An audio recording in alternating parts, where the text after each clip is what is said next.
Olá pessoal, iniciando mais um episódio do canal Alimentando Corações. E hoje a nossa convidada é conselheira tutelar, assistente social e vamos debater uma questão importantíssima para toda a sociedade, que é a política para criança e adolescente.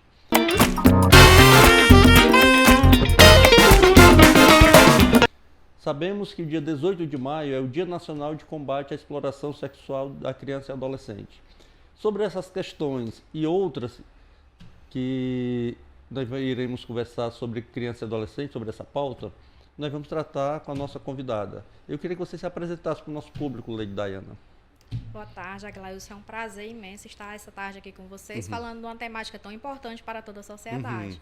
Eu sou Lady Diana, eu sou assistente social de formação, sou mãe, estou como conselheira tutelar. Esse é o meu primeiro mandato, no qual a gente estamos ali inserido no Conselho 5. Corresponde a quais bairros, Conselho 5? Ele cobre 5 bairros. O Conselho 5 cobre o Bom Sucesso, Granja Portugal, Granja Lisboa, Bom Jardim e Siqueira. Certo. É uma região bem Isso. populosa, né? Sim. Após a regionalização, ficamos com esses 5 bairros, porque antes o Conselho 5 cobriam 19. Após todo esse trabalho da regionalização, ficamos com 5 bairros. Me diga uma coisa. Vou fazer uma pergunta aqui, porque todo cidadão e cidadã que são eleitores podem votar para eleger os conselhos tutelares. Mas para que é que serve o conselho tutelar? Muita gente vota, mas não sabe exatamente para que é que ele serve. E era bom as pessoas que irão nos assistir possam saber e também levar a informação adiante. Aglailson, o conselho, ele é um órgão que ele é o zelador. Ele cuida dos direitos das crianças e dos adolescentes. Tudo que é relacionado à criança ou adolescente é atribuição do conselho tutelar. Se a mãe está com dificuldade de conseguir uma vaga escolar, já foi no distrito de educação da sua regional, já foi na escola várias vezes, ela vai no conselho tutelar e a gente é aquele órgão que requisita serviço. Nós não executamos. A gente está lá, faz a requisição e encaminha para o órgão competente. Vocês fiscalizam, é isso? Fiscalizamos também. É E um órgão podem que fiscaliza. não podem acionar a justiça, mas podem acionar o Ministério Público em alguns casos? Sim, em determinadas situações na quais as famílias estão com seus direitos negligenciados e violados, e já tentamos por diversas vezes acionar a rede e não temos acesso, já requisitamos serviços e não temos acesso, a família continua desassistida, a gente aciona o Ministério Público em determinadas situações, sim. Quais são as maiores dificuldades que vocês encontram como conselheiros e conselheiras tutelares em Fortaleza?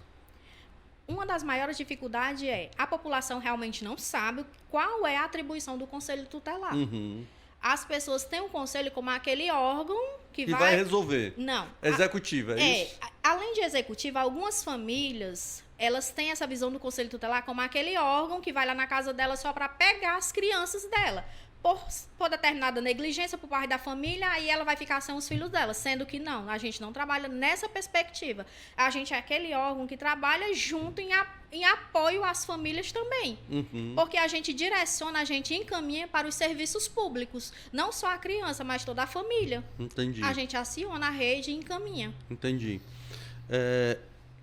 Você me falou aqui, a gente estava conversando aqui nos bastidores, antes de começar a gravação, sobre o 18 de maio, que é o Dia Nacional de Combate à Exploração Sexual da Criança e Adolescente. E você me explicou por que é o 18 de maio. Qual o motivo que levou a adotar essa data como referência dessa luta. E eu queria que você pudesse expor para as pessoas que irão nos assistir o porquê 18 de maio. O 18 de maio ela é uma data bem emblemática, sabe, Aglailson? Foi por conta de uma determinada situação que ocorreu em 1973. Precisamente no dia 18 de maio de 1973. Ocorreu lá no Espírito Santo a morte de uma criança de 8 anos de idade, a Araceli. Ela foi brutalmente espancada e torturada e estrupada por 3 filhos da classe média alta da cidade.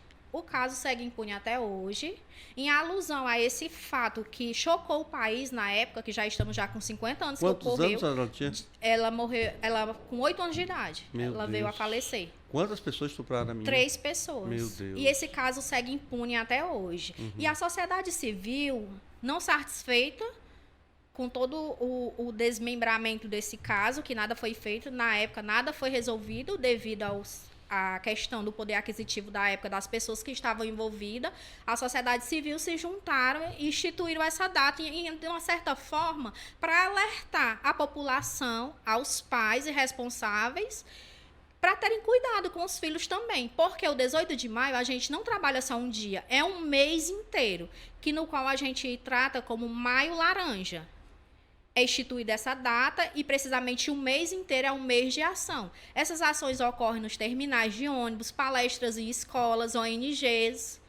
E toda a política de atenção básica da criança e do adolescente está envolvida no 18 de maio, no Maio Laranja. Certo? Aí envolve as assistentes sociais, envolve psicólogas, envolve o conselho tutelar, enfim, é toda a rede. Entendi.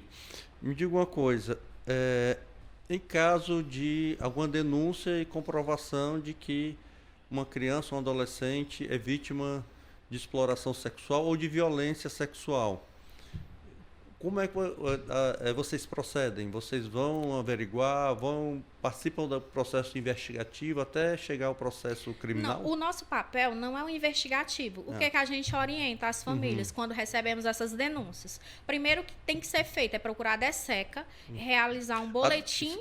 A DSECA é a delegacia especializada. Para realizar o que? Um boletim. Tem algum telefone que a gente possa ligar? Tem um telefone, eu vou disponibilizar aqui no finalzinho para a gente estar repassando, porque é muito importante, essas informações chegarem para toda a sociedade. Porque diante de uma situação dessa tão difícil, o que a sociedade pode fazer?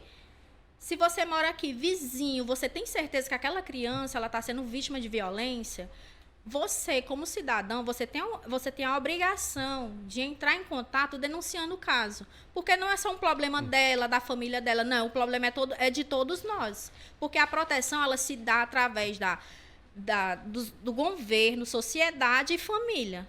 Todos esses 3 entes são responsáveis pelo cuidado, o trato da criança e do adolescente.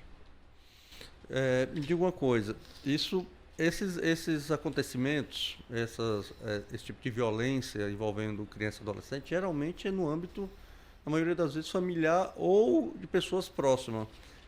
Os dados mostram isso, é isso mesmo? Sim, os dados mostram isso e tem até algo mais, Aglailson. O Brasil ele está no ranking do 2º lugar do país que mais acontece isso. Entre os países que mais acontece. Entre os países que mais acontece isso, a questão do abuso sexual de crianças e adolescentes. E esses abusos, eles se dão, na maior parte das vezes, dentro dos lares ou então por alguém conhecido da família. A gente tem uma visão super equivocada, que o abusador é aquela pessoa que a gente de longe vai perceber, aquela pessoa que tem uns traços, que tem algum problema mental, que está lá na porta da escola para sequestrar um menino a qualquer momento, mas não é assim. Essa visão é equivocada. Geralmente é aquelas pessoas mais próximas e ela é toda vestida de um lobo. Aquela pessoa que ela tem aquela personalidade, mas ela não revela. Ela trata bem a criança, ela presenteia, ela procura ser mais próxima até das crianças que ela sabe que não tem um vínculo tão grande com os pais. Porque aquela criança que tem a autoestima elevada, que tem o apoio dos pais, ela não é tão vulnerável para essas pessoas. Elas procuram aquelas que têm os vínculos mais fragilizados, porque é uma presa mais fácil para ela. Entendi. Manipular. Me diga uma coisa, você fazendo o processo, detectando que realmente a criança foi vítima, tem um acompanhamento desse processo todo? Algum centro de referência? Como é que a família, os familiares devem proceder nesses casos? Tem todo um acompanhamento, sabe, Aglailson? Temos, sim. Após o boletim de ocorrência, a família ela é encaminhada para a Rede Aquarela. É uma rede que trabalha no enfrentamento da violência sexual infanto-juvenil da criança e do adolescente. E lá eles têm uma equipe especializada de psicólogos, assistentes sociais que acompanham todo o caso. Toda a família tem um amparato. A mãe e a criança. Aí, a partir daí do amparo, a criança, qual é o procedimento? Ela muda de endereço, a Não, orientação, a orientação. perde aquela... É isolar? Como é o processo Não, para a poder... orientação que se dá é essa, porque não pode, não é permitido pela lei que o abusador, se caso for o pai ou um padrasto que resida no lar da criança, que ele permaneça. Permaneça, exatamente. Não é permitido. A criança, a vítima, jamais pode ficar sobre o mesmo teto que o abusador. Uhum. Mesmo que a casa seja dele. Porque muitos alegam, porque a casa... Mas não existe isso. Perante a lei, ele tem que deixar a casa e deixar a criança com a mãe. Assim, sendo uma situação de extremo, tipo, mora uma filha e o pai, a filha acaba sendo abusada, tem outros filhos menores. Caso ele seja condenado, essas crianças são paradas por quem? Vai ser para o familiar mais próximo ou o ente público tem que amparar essas crianças? A gente procura também o suporte da família. Se a família da criança, da vítima, ela não tem uma família extensa, que tenha condições de amparar, é o poder público que vai fazer esse papel, sim. Entendi. Uma outra questão, você me falou também que o papel de vocês é que recebe muitas denúncias sobre a questão da matrícula, da falta de vaga na escola, do problema relacionado ao atendimento na educação. Sim. Que é a responsabilidade, no caso do ensino infantil e fundamental, do município. Aí vocês recebem a denúncia e qual é o procedimento nesses casos? Aciona a Secretaria de Educação Municipal? Diante da vinda das famílias, né, atrás da vaga, porque assim, as famílias, elas vão inicialmente na escola, na creche. A gente está tendo essa problemática assim, na creche. Nas creches. Nas creches, isso, nas creches. Chega na creche e não tem vaga. Aí elas vão para uma fila de espera, aí elas não satisfeitas, porque estão lá na última a colocação da fila, e a criança tem pressa de estudar. Aí vai no distrito de educação. O distrito também do território, que é dentro da regional, por muitas vezes também fala que não tem a vaga. Aí eles procuram o conselho tutelar para requisitar o serviço. Aí o que o conselho faz? Requisita. Já te falei que uma das atribuições do conselho é requisitar. A gente não é aquele órgão que vai executar. A gente pede. A gente pede, a vaga solicita. Se vocês perceberem que o município não resolveu, aí vocês acionam o Ministério Público? Sim, diante de uma situação dessa, o que a gente faz? Encaminha tudo que foi feito, todas as requisições para o Ministério Público. Aí eles dão encaminhamento devido. Dão encaminhamento, aí chama o distrito, São muitas denúncias sobre a falta de vagas aqui em Fortaleza? Temos um número expressivo de crianças nas séries iniciais, né? Que estão fora da creche, porque não temos locais suficientes, não temos vagas, não temos creche para colocar esses meninos. Você tem mais ou menos meninos. noção, Leide, de quantas... o déficit de atendimento em creche, o número de denúncias que vocês recebem? Aglailson, assim, no começo do ano bateu o recorde. A gente trabalhou muito, incansavelmente, para atender essas famílias.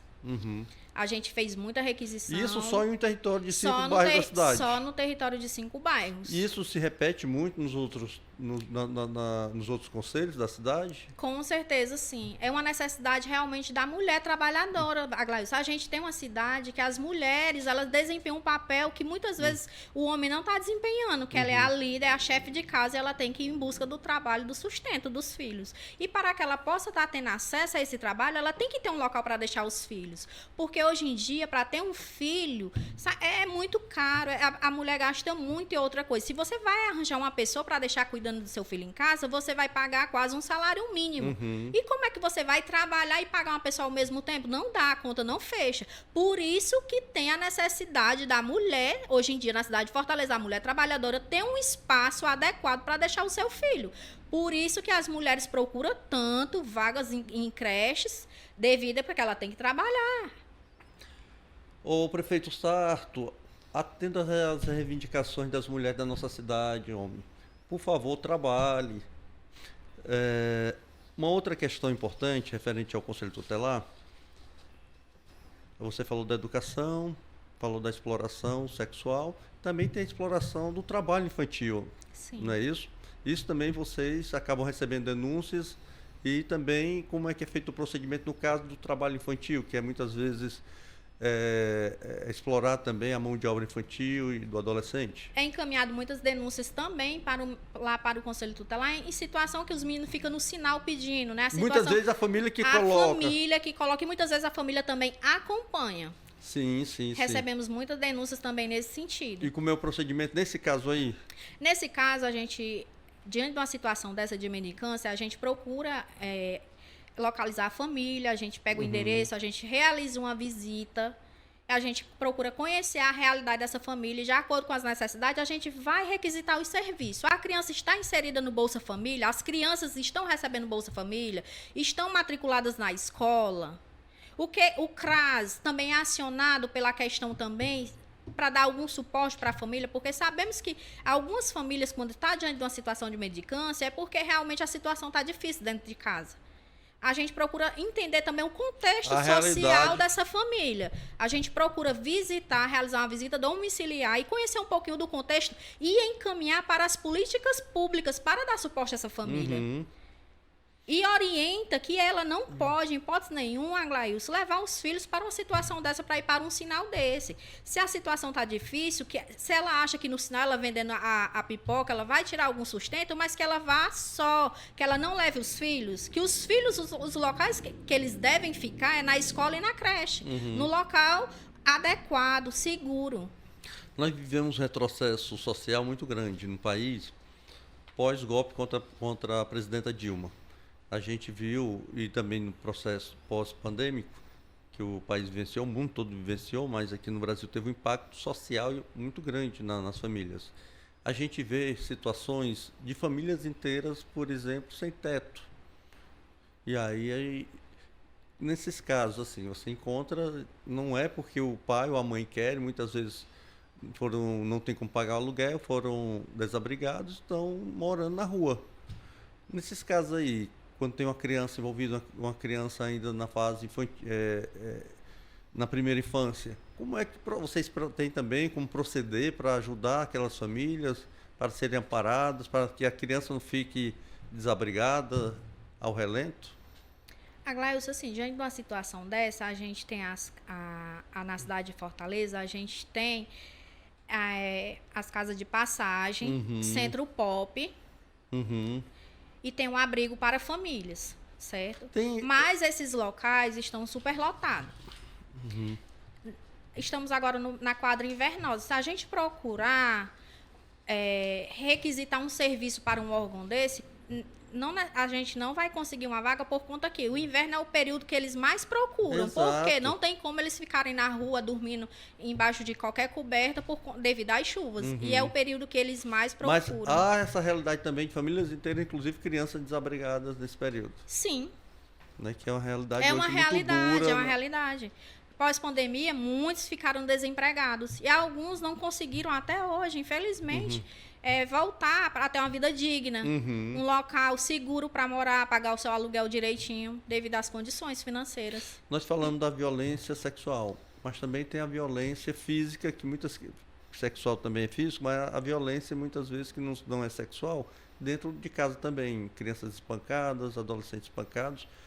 Vocês também recebem muitas denúncias sobre esse tipo de situação, né? Às vezes o pai é dependente ou a mãe é dependente químico, que acaba ali, né, praticando a arbitrariedade, a violência física, às vezes até espancamento de uma criança. Sim, recebemos sim. Diante de uma situação dessa, o que acontece? O que o Conselho Tutelar faz?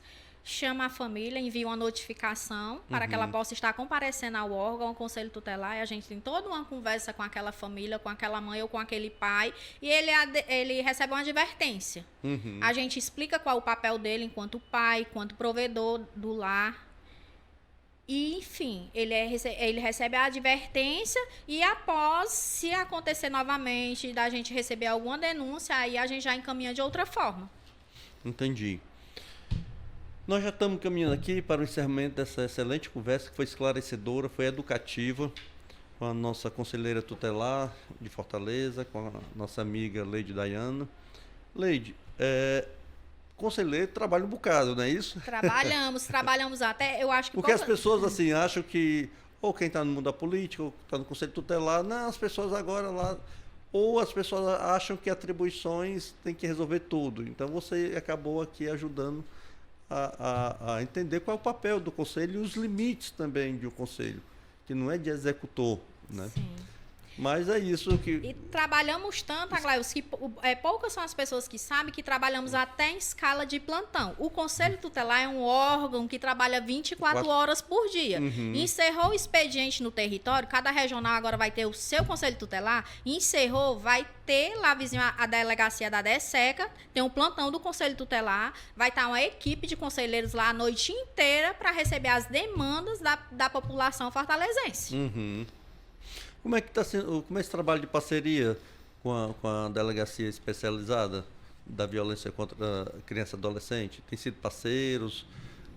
Dão encaminhamento mesmo? Sim, como a lei trabalha vizinho logo ali o plantão, né? Qualquer coisinha ali, alguma dúvida, alguma coisa, o delegado chama o conselho tutelar, o conselho vai lá, resolve a situação, leva lá para a gente ter uma conversa lá no plantão.